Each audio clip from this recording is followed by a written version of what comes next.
There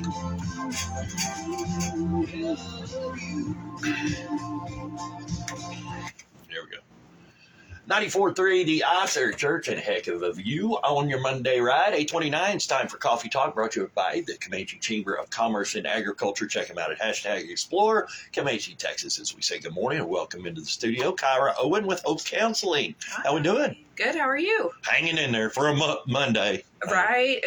These need to be moved to a different day besides They Mondays. should. I think we should just eliminate them. I guess Tuesday's going to feel like Monday then, but where does it end? Exactly. We'll just bump it all the way back. Friday is the new Monday. And I'm down. Sign me up. Where do I vote? Yeah. I don't even know what that would actually look like. But anyways, we just don't like Mondays. That's where we're at. That's right.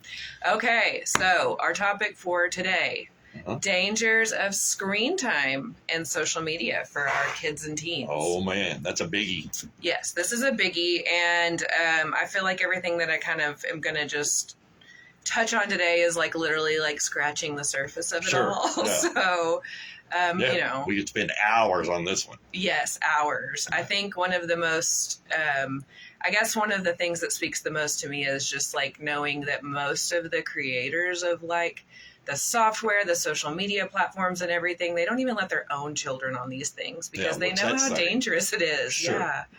So, school's either fixing to be out or is already out for some kiddos. So that means staying up late, eating everything in sight, sleeping in, and then most likely for, most of them spending some hours on screen time. Sure.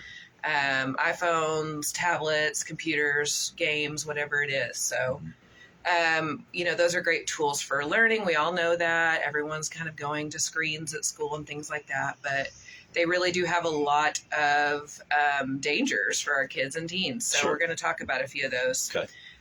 Sleep problems. So, and this goes for everybody, not even just kids and teens, but we're adults, so we're supposed to be more responsible. But electronic devices before bedtime can disrupt sleep patterns and lead to difficulty falling asleep or staying asleep.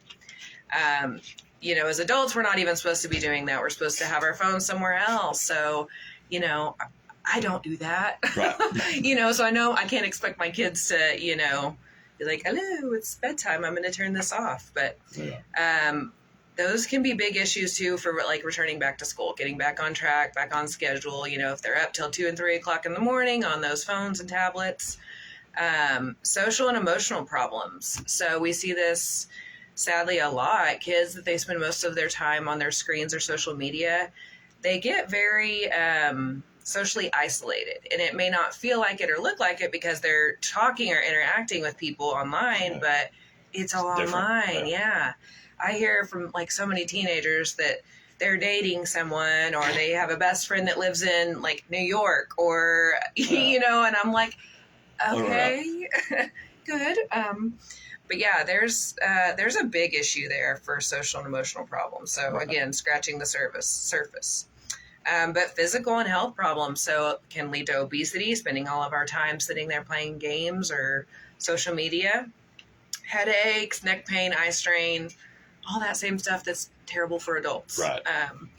So behavior problems too. Too much screen time can kind of lead to poor impulse control, behavioral aggression, ADHD. Some of those sound pretty intense, but definitely, the screens is just notifications everywhere, constantly. Overload. Yes, information overload.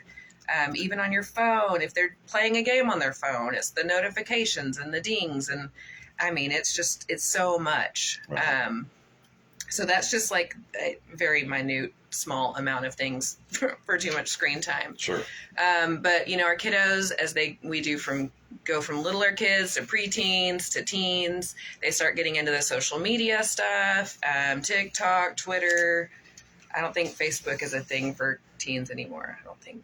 I think it's an old people thing, yeah. So whatever they choose to be, there's so many now, but some really big concerns about the social media is going to be things like cyberbullying, addiction, self-esteem issues, inappropriate content.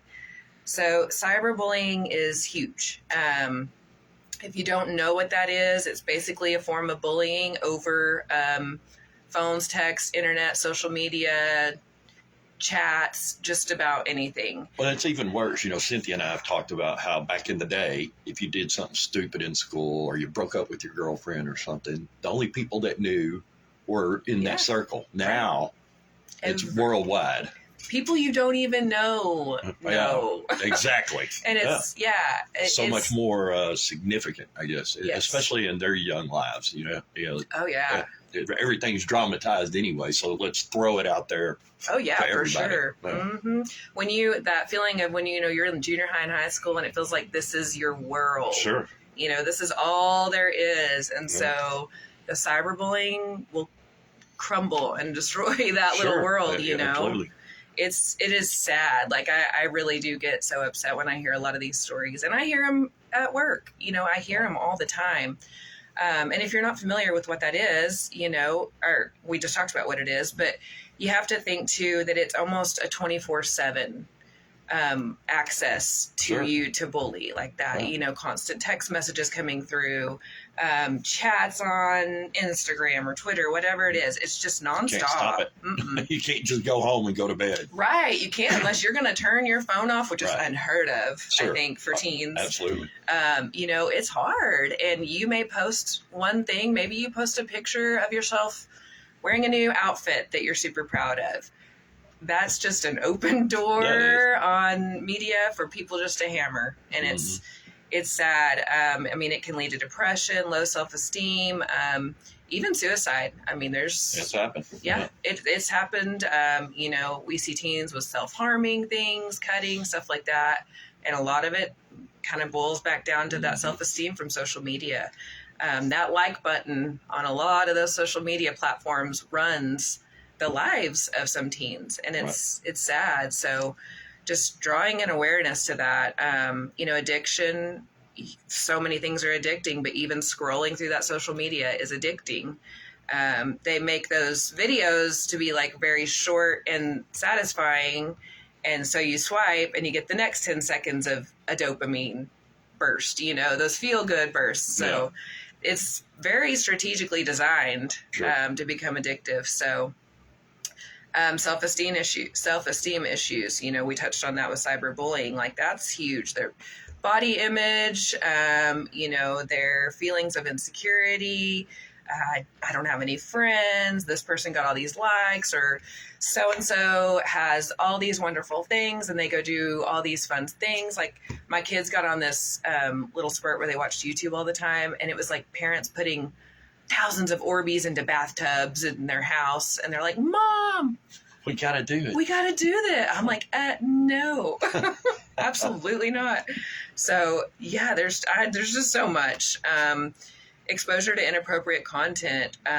That's a big one. I was talking to my daughter about the social media stuff. She wanted to get on some of it. And I said, you can't unsee, body parts that maybe an 11-year-old girl should not be seeing. You can't unsee those things, It's more than, your child may not be seeking out inappropriate content, but they're gonna see it, no matter what, when you scroll through it. So, they may know they're not supposed to be seeing those things and they may not seek it out, but they're going to see it anyways. And, that just leads to more problems, more self-esteem, more emotional issues. So, what do you do to kind of help navigate the risks? Really the biggest, best thing is just to be aware of how much screen time your kids are using. The phones now are pretty fancy. You can set limits on there. It'll cut off their screen time. You can check their screen time to see how long they're on. But be proactive. Line things up for the summer for them. Try to find some summer camps. Set up, if you've got younger kids, set up play dates with other friends from school. Do kind of some of these things ahead of time and make like a little bit of a schedule for your summer so that you're not just winging it. Yeah. Because, and it may be inevitable if you're a working parent, things like that, but just be aware. Like, I think even just being aware that this is a really big issue, helps you kind of naturally want to pay more attention to it. So, I haven't got Cynthia's wonderful sign off. I haven't got that perfected yet. But as always, if Yes. you need help, as always, if you need to help talk to or somebody. need to talk to somebody, yep.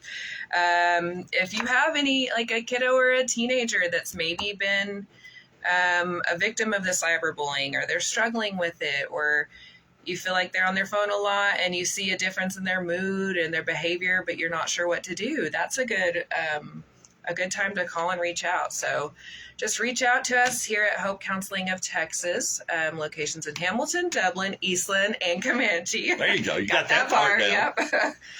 But yeah, just give us a call. It's 325-356-1105. All right. Kyra with Hope Counseling. Thanks for stopping by. Thank you.